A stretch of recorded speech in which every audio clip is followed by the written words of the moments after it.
everyone, welcome to another Disney manga video. According to the poll on my community tab, this is the video you're most excited to see.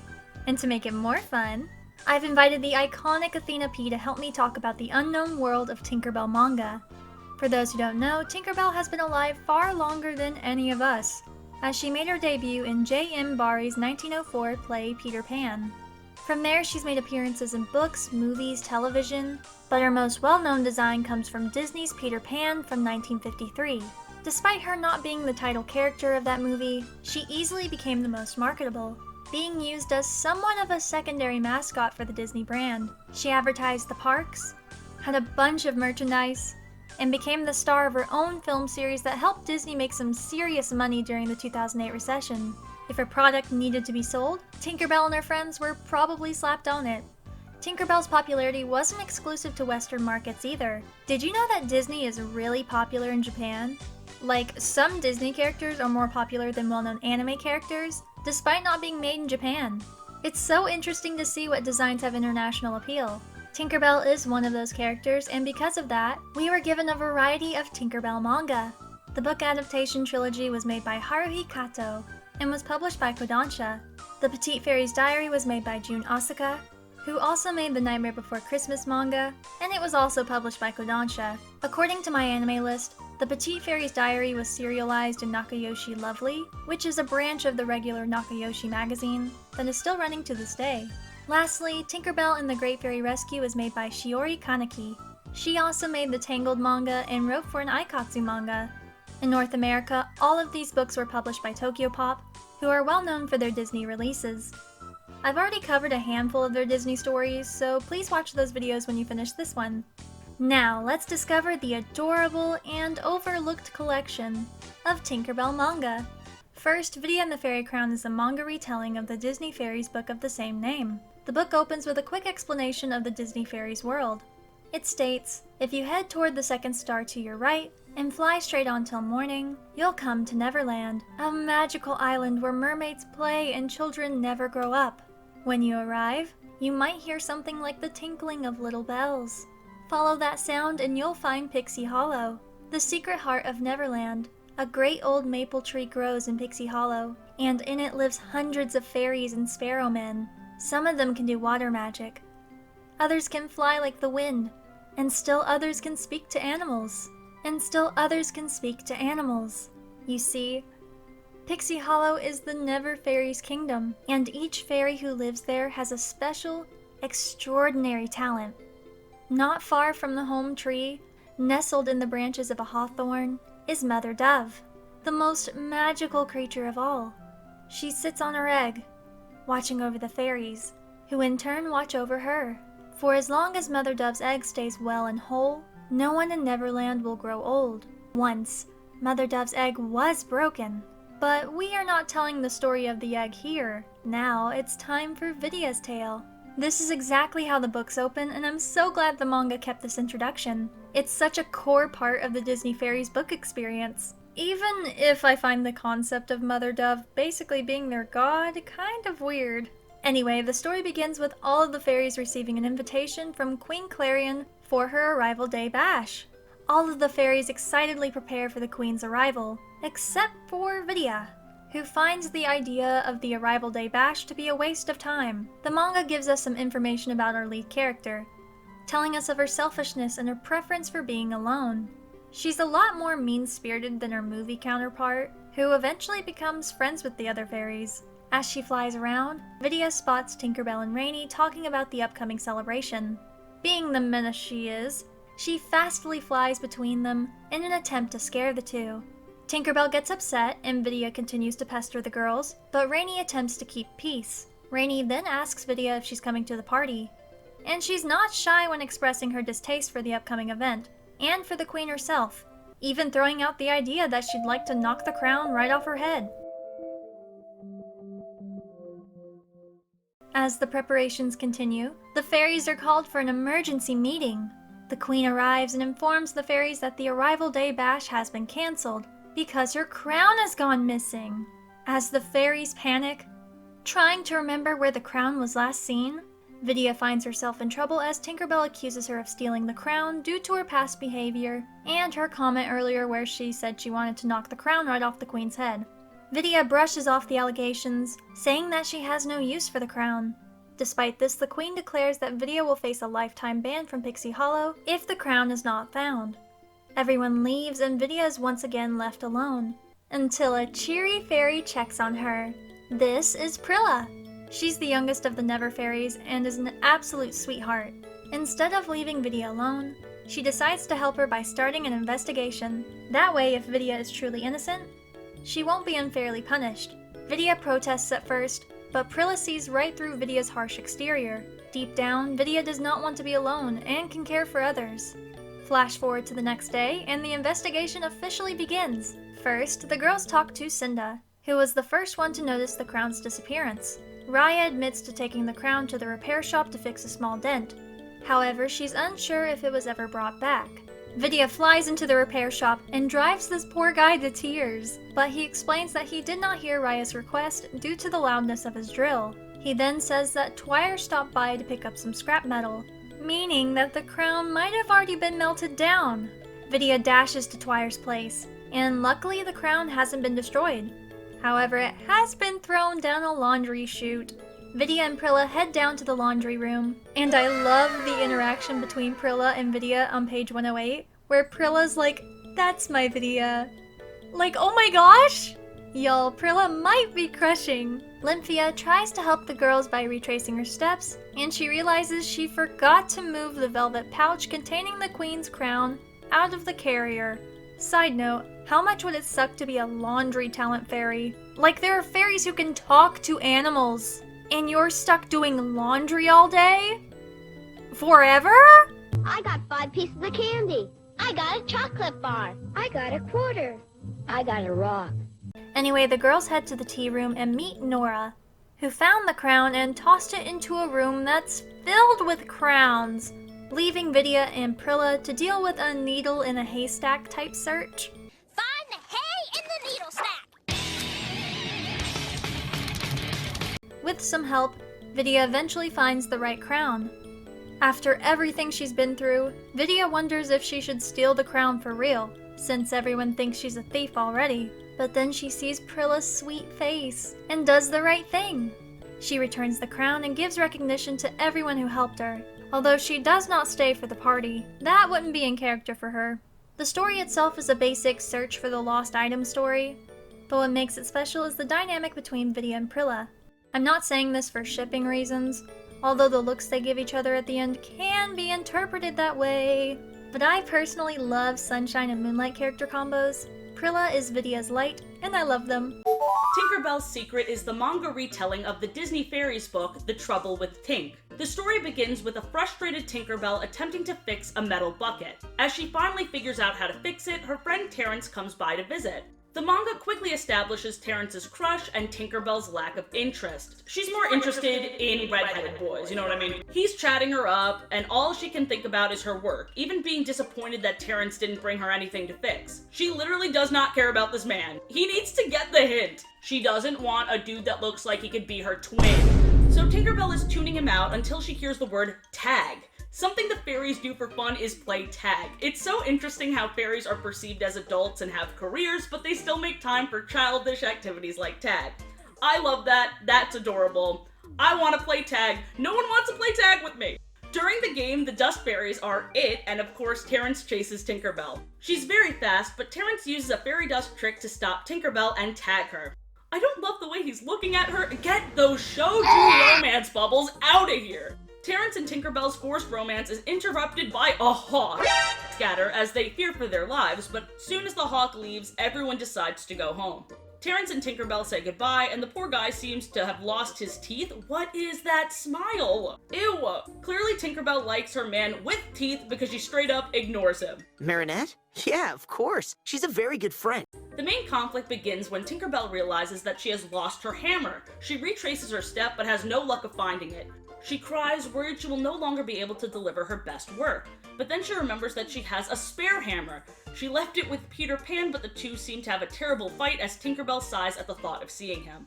Instead, she decides to make her own hammer, which does not go well, and she ruins the pot she was supposed to fix. Terrence urges Tinkerbell to take a break, worried about her well-being, but our stubborn lead refuses to stop working. Despite her efforts, Tinkerbell can't seem to fix anything. As she panics, Vidya drops by to make her even more insecure, stating that Tinkerbell has lost her talent. Tinkerbell visits the Queen, but even kind words from her can't stop rumors from spreading around Pixie Hollow. Everyone now believes that Tinkerbell actually has lost her talent. Does no one have bad days in Pixie Hollow? There's no way everyone is giving 100% all the time. It's wild how one bad day has caused the other Tinker Fairies to disregard Tinkerbell's ideas and completely ignore her.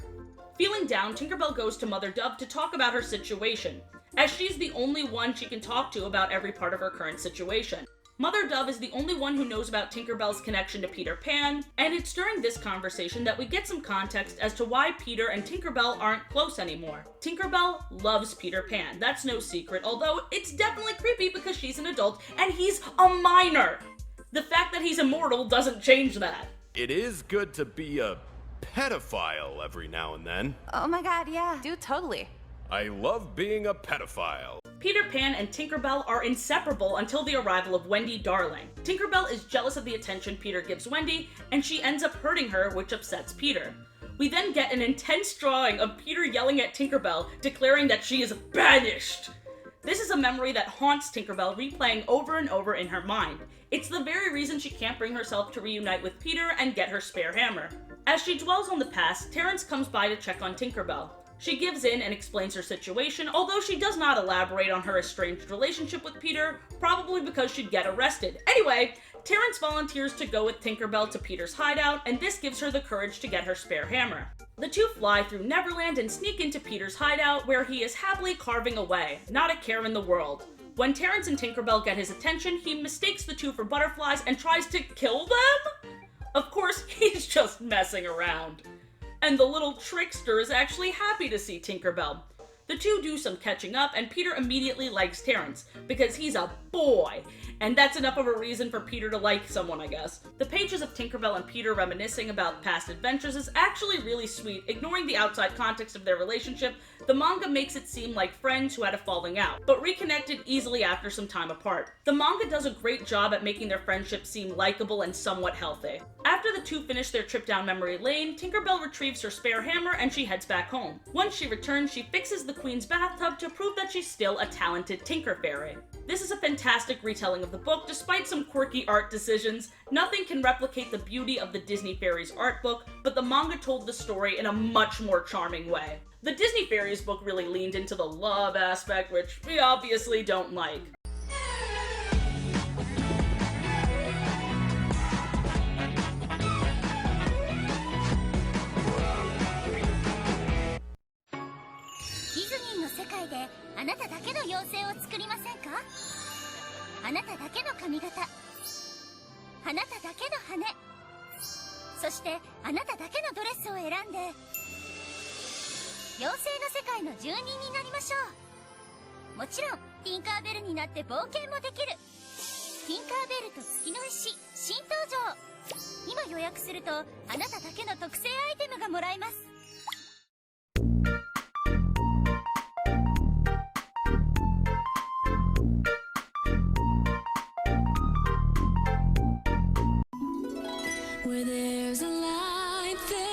New Disney Fairies Pixie Light Fairies with magical scepter.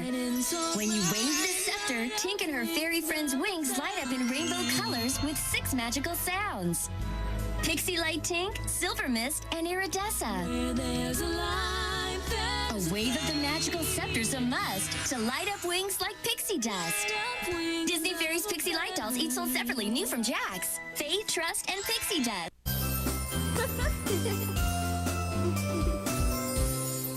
Oh my gosh, do I have opinions about this one. The Petite Fairy's Diary is the only Disney Fairies manga that is not based on an already existing Tinkerbell story. It features manga original characters, and Tinkerbell herself isn't super important to the story. Our lead character is Petite, who is the smallest fairy in Pixie Hollow.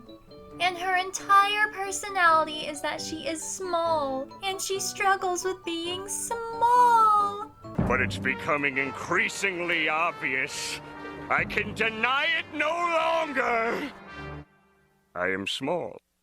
She's the embodiment of those posts where people are not so subtly trying to show everyone how small they are, to either make themselves feel better or to make others feel worse. If Petite has no haters, I am dead. So this book informs us that on the 777th full moon of a fairy's life, they become major fairies, which are the ones that use their talents for work every day. The book establishes pretty quickly that the only one of her peers that we need to pay attention to is Dill, who is not so subtly hinted to be your potential love interest. He's everything that Petite is not, finding success in all of the fairy training, while Petite struggles because she is small. Wishing she could be of average fairy height, Petite makes goofy-looking platform shoes. Despite the initial praise for her height increase, she's told that she is still a burden who will only get in the way. Everyone surrounding her and telling her how useless she is makes Petite snap, leaving Dill with a concerned expression. As if he isn't the one who started the insults, but okay. As she cries in the rain, Tinkerbell finds Petite and takes her back to her house to give her some words of encouragement. On her way home, Petite realizes that her bullies are in trouble. They're going to drown! With some quick thinking and hard work, Petite builds a dam to stop the flooding and save the other fairies. But she's left to die in the process, until she's not and Dill finds her. In the end, she's praised by her peers, even if she still doesn't have a talent. In the next chapter, the fairies find themselves in trouble because a cat has appeared. Everyone's afraid of the cat since it could do some serious harm to them. But Petite takes one look into its eyes and realizes that Tomte is a sweet cat. Throughout the chapter, Petite has to convince the others not to hurt Tomte, and that they can all be friends. Dill is a major jerk in this chapter, pushing Petite down to hurt Tomte. But in the end, Petite gets her way, and everyone becomes friends. Cats make everything better. Also, TikTok Croc makes an appearance. Peter Pan lore. In Chapter 3, Petite is still struggling to find her talent. Dill does his best to help Petite as she and Lilil are the only two in the class who haven't found their talents. Lilil does find that her talent is finding rare things, but this upsets her when she finds a beautiful crystal to give to her crush, but he doesn't want it. It's through talking to Petite and reading one of the diary entries she wanted to throw away that Lilil figures out why Swin didn't want her gift. Once that problem is fixed, Petite realizes that all of the diary entries she was going to throw away were scattered across Pixie Hollow. She's mortified at first, but soon realizes that writing is her talent. She's preserved so many memories in her diary entries, and it's a talent that's uniquely hers.